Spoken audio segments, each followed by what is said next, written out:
가계부채 문제가 많이 논의되고 있지만 사실은 가계부채보다도 더 심각한 게 기업부채 문제입니다.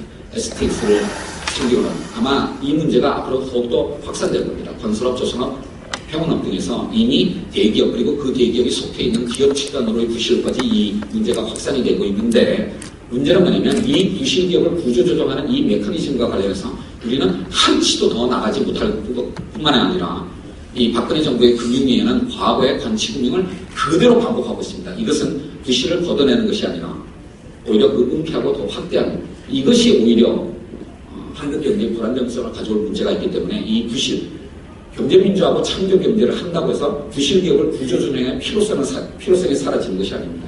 이 문제에 관해서 투명성과 책임성을 높이는 그런 거에 대해서 좀 더 고민을 해야 되고 이것이 바로 사실은 바로 이 문제에 대한 취약점을 민주당이 정확하게 짚어내고 대안을 마련할 필요가 있다고 생각합니다. 더 나아가서 위기가 발생하게 되면 이걸 관리하는 시스템을 가져야 되는데 MB 정부 때 청와대 지하벙커가 이 역할을 했는데요.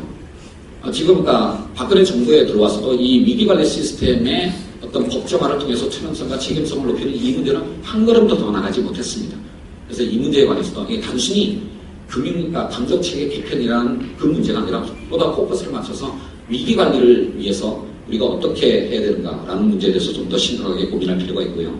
이 모든 문제는 결국 전 경제정책의 컨트롤 타워가 제대로 확립되어 있지 못한 데서 나온 문제입니다. 지금 뭐냐면 지금 상황을 보게 되면 이 100일이 지났는데 박근혜 대통령이 언급한 거에만 정책 자원이 집중됩니다. 박근혜 대통령이 언급하지 않으면 완전히 우선순위가 밀려버리게 되고 그 정책 기조가 흔들려버리는 이런 어떤 권위주의의 문제가 지금 계속 반복이 되고 있기 때문에 지금은 솔직히 말하면 경제부총리나 지금의 경제수석을 가지고는 이 문제가 해결이 안 될 거기 때문에 경제팀을 바꿔야 된다고 생각을 하는데 어쨌든 간에 이 대통령 1인의 입에서 어떤 말이 나오느냐에 따라서 경제정책 기조가 흔들리는 이 문제를 해결하지 않고서는 경제 안정도 그리고 경제 민주화도 창조경제도 모두 불가능할 거라고 생각합니다. 결론을 말씀드리면 정말 민주당을 비롯한 진보진영 대우각성하고 열심히 노력하셔야 됩니다. 이상입니다. 예, 수고하셨습니다. 감사합니다. 예, 이어서 바로 이상승 교수님의 발제로 들어가도록 하겠습니다.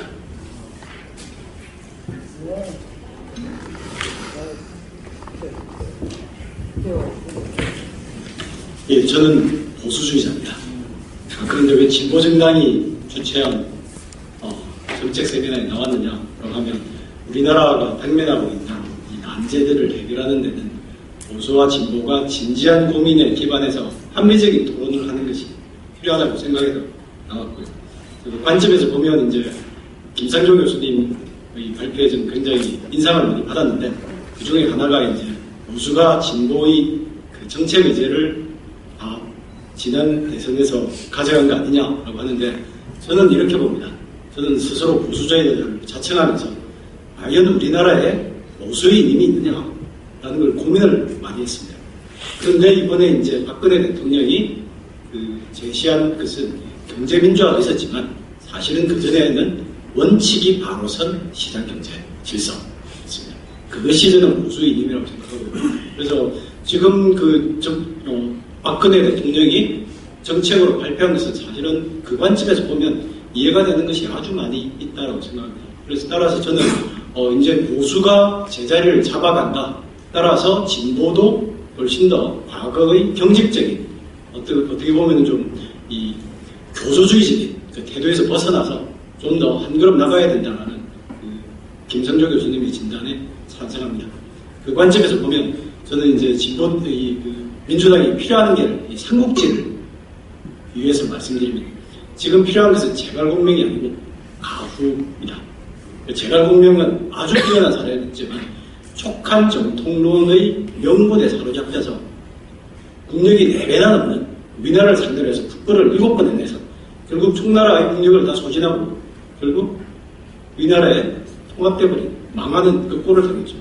그에 반해서 비교적 덜 알려지는 가후는 훨씬 더 조조의 모사지만 훨씬 더 현실적이라고 해서 실제로 어떠한 특정한 그 이념에 사로잡힌 게 아니고 교조주의에 사로잡힌 게 아니고 과연 지금 우리나라가 다 우리나라를 비교하자면 이 산적해 있는 문제를 어떻게 해결할 거냐.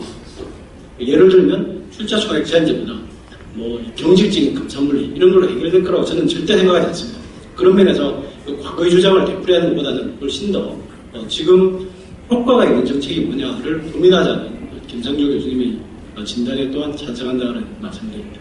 그 이유는 제가 이제 다른 세미나를 가보니까 김상조 교수님이 좌우로부터 다 이제 공격을 당하시네요. 그래서 너무 좀 안 된다는 합리적인 이 진지한 고민과 합리적인 토론을 많이 하시는 김상조 교수님의 이제 지지자로 있다는 것을 말씀드리겠습니다. 좀 더 이제 저는 구체적으로 이제 사실 이 제목은 뭐 이 경제민주화 정책 진단이지만 사실 아직 100일밖에 안 지났으니까 한 게 별로 없죠. 그래서 이제 그러면 앞으로 이제 해야 될 게 뭐냐? 그걸 생각해 보면 결국 6월 국회에서 아주 이제 중요한 쟁점 중의 하나가 일감 몰아주기 같습니다. 그래서 이 일감 몰아주기에 대해서 저는 일단 시장주의라는 원칙에서 한번 살펴보겠습니다. 자, 그 이후에 이제 현재 국회에서 심사 중인 이 공정거래법의 구체적인 개정안이 있는데 자, 여기에 대해서 제가 의견을 말씀드리겠습니다. 그래서 핵심적인 내용은 뭐냐면 하면 기본적으로 보면 내부거래, 즉 예를 들어서 현대차가 물류를 다 현대글로비스에 몰아줬다. 거기서 발생하는 문제는 경쟁법, 이 공정거래법으로 규율한 사안이 아니고 회사법, 상법의 회사편에서 살립니다. 왜냐하면 그것은 그 이유는 뭔가 하면 기본적으로 거래에서 손해보는 사람은 만약에 손해본 사람이 있다면 현대차의 소액주주이기 때문에 현대차의 소액주주가 차지했어야 할 부를 총수일가가 가져가는 거죠. 그렇기 때문에 이것은 회사법을 해야 되는 문제다. 자, 그렇지만 문제는 뭐냐? 하면 우리나라의 회사법이 영미에서 발달한 것을 도입을 해서 개별 회사를 대상으로 했습니다. 자, 그렇지만 우리나라는 기업 집단이 경제에서 중추적인 역할을 하고 있죠. 따라서 이 상법이 제대로 역할을 못하고 있습니다. 이 기업 집단을 형성하는 회사들의 주주 및 채권자 간의 이해상충의 문제를 제대로 규율을 하지 못하고 있기 때문에 한시적으로 공정거래법에서 규율하겠다라는데 과도기적으로 찬성합니다. 자, 그렇지만 이제 그 원칙은 뭔가 하면 그러면 이걸 기본적으로 회사법이 잘 작동하지 않으니 소액주주의 보호 문제가 잘 제대로 상법이 규율하고 있지 못하니 공정거래법이 하겠다라고 하면 그 규율의 원칙은 정확히 회사법의 원칙이 돼야 된다. 그 회사법의 원칙이란 건 뭔가 하면 글로비스가 이익을 봤다. 즉 글로비스의 100% 주주였던 이 총수일가가 이익을 봤다라고 해서 규율하는 게 아니고요. 현대차의 주주들이 손해를 받느냐 그 관점에서 봐야 된다라는 것입니다. 자, 그러면 이제 구체적으로 한번 들어가세요. 그래서 저희 여기 이제 좀 뭐 전문적인 용어를 써놨지만 뭐 기본적으로 내부 거래는 뭐냐? 우리 스마트폰에서 애플이랑 삼성을 비교하면 됩니다.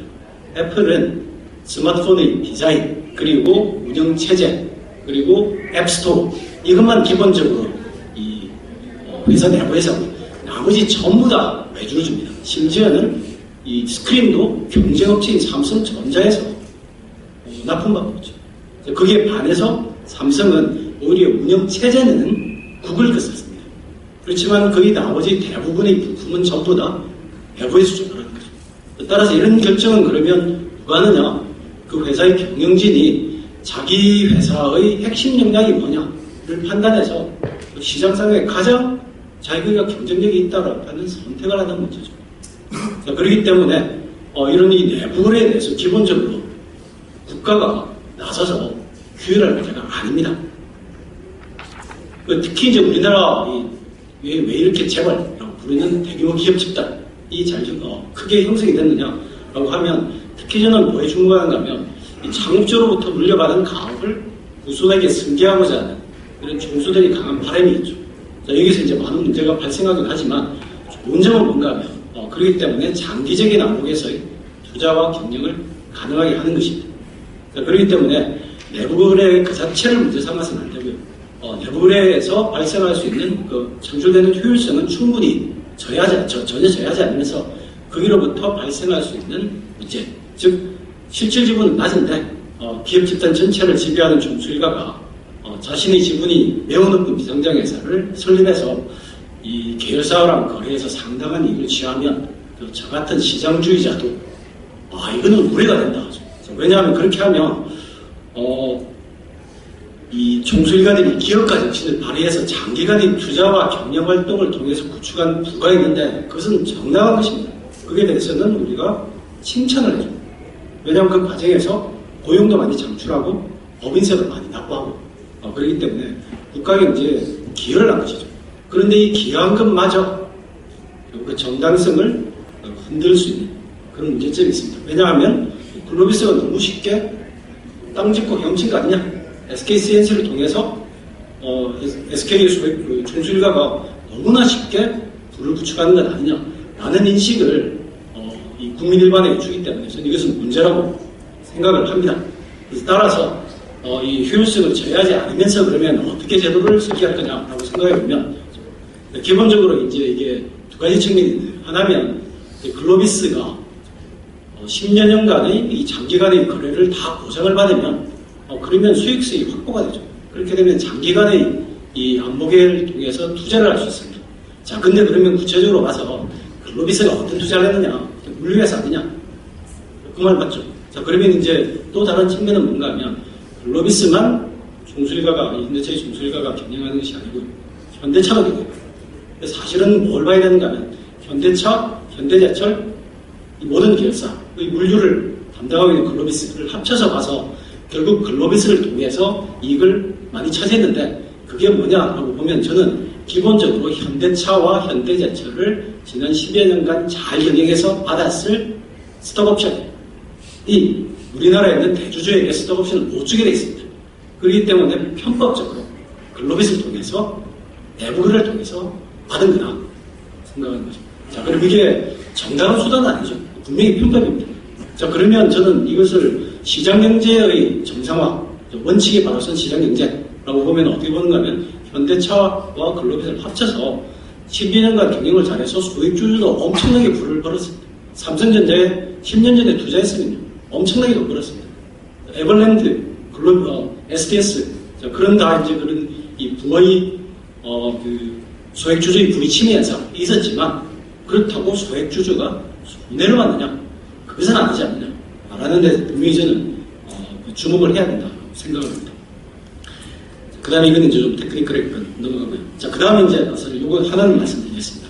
자, 그러면 이제 이 계열사 간 거래의 효율성을 담보를 하면서도 현행체제에서 발생할 수 있는 이런 일감 몰아주기 같은 문제가 발생하지 않는 것은 뭐냐라고 하면 삼성 지주회사, 현대차 지주회사만 상장이 되어 있고요.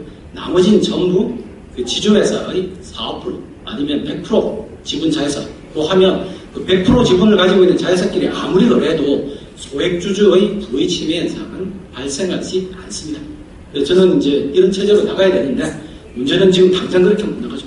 자, 그러면 현행 체제보다는 공정거래법상의 지주회사 체제는 자회사, 손자회사를 통해서만 이제 하게 되고, 자, 그러면 그 총수일가가 계열사랑 거래를 하는데 그 규모가 일정 부분 이상이 되면, 일정 수준 이상이 되면 무조건 지주회사의 자회사를 통해서 하는 게 비교적 현실적인 해결 방안이라고 생각합니다. 자, 그러려면 지금 현재의 기업 집단들이 조금 더 지주회사 체제로, 공정거래법상의 지주회사 체제로 나가는데 걸림돌이 있으면 그것은 제거해주자라는 게 제 주장입니다.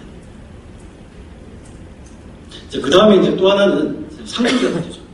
삼성이나 SK나 현대차나 왜 이런 그 너무나 어떻게 보면은 뼛속까지 시장주의자라고 생각할 사람도 이런 문제가 있다라고 생각을 방법을 왜 쓰느냐? 결국 상속세가 너무 높기 때문이죠. 그래서 여기에 대해서도 좀 더 진지한 고민이 필요하다고 생각하고요. 자, 그 다음에 이제 물론 이제 그런 것은 다 이해하지만 편법 쓰는 것 그것은 방지하죠. 시장주의자라고 그것은 당연히 강력히 규제할 것을 주장합니다. 그래서 일단 첫 번째는 이제 사전적으로 주총이나 이사회에서 사전적인 규율이 잘 작동해야 되는데 그 관점에서 보면 앞으로 지난 100일이 아니고 앞으로 할 일 중에서 이 인수위가 발표한 전자투표제 의무화 적극적으로 찬성합니다.